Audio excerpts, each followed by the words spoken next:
Good morning, class. How are you? Hope you're all well. Yes, it's our Hindi class. Today we will read chapter number 6, परिलोक की शेर. आज हम पाठ number 6 पढ़ेंगे जिसका नाम है परिलोक की शेर. पाठ के उद्देश्य है झूठ ना बोलने की प्रेरणा, मतलब हमें कभी झूठ नहीं बोलना चाहिए. और इस चैप्टर को पढ़ेंगे और एंजॉय करेंगे. कल रौनक का 8वां जन्मदिन था. उसने अपना जन्मदिन बड़ी धूमधाम से मित्रों के साथ मनाया. मतलब कल रौनक का 8वां जन्मदिन था.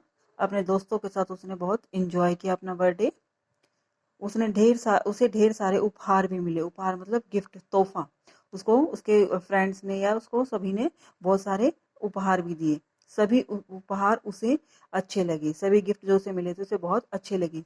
लेकिन उसमें सबसे प्यारा उपहार था एक पुस्तक, परी रानी की कहानी. और जितने भी उसको गिफ्ट मिले थे उनमें से सबसे अच्छा गिफ्ट उसे एक लगा जो सबसे प्यारा था. उसे एक बुक मिली थी उपहार में, गिफ्ट में. तो उसका नाम था परी रानी की कहानी. पुस्तक देखकर रौनक सोचने लगा कि क्या सचमुच परियां होती हैं. जैसे उसने परी रानी की कहानी पढ़ी तो उसने वह सोचने लगा कि क्या सच में होती हैं परियां. यदि होती तो मैं उनसे कैसे मिलूं. वो परियों के बारे में सोच रहा है कि अगर परियां होती हैं सच में तो हम उनसे कैसे मिल सकते हैं. यही सोचते सोचते हाथ में पुस्तक लिए वह सो गया.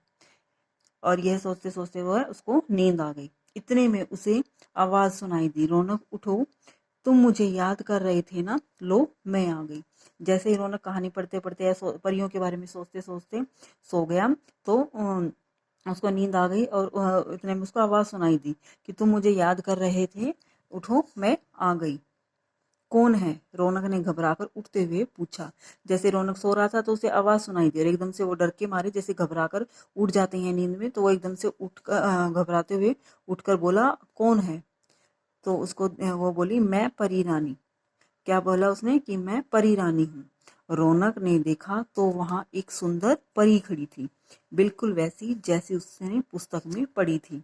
जैसे रौनक की आंख खुली तो उसने देखा कि एक सुंदर सी परी खड़ी है. वह परी वैसी ही थी जैसे कि उसने पुस्तक में पढ़ी थी.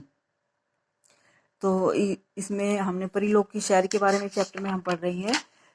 तो ये इतना हमने पढ़ा है कि रौनक ने अपना जन्मदिन मनाया. उसके जन्मदिन के तोहफे में एक परी रानी की कहानी की पुस्तक मिली और उसमें उसने परियों के बारे में सोचा और रात को सपने में उसे परी दिखाई दी.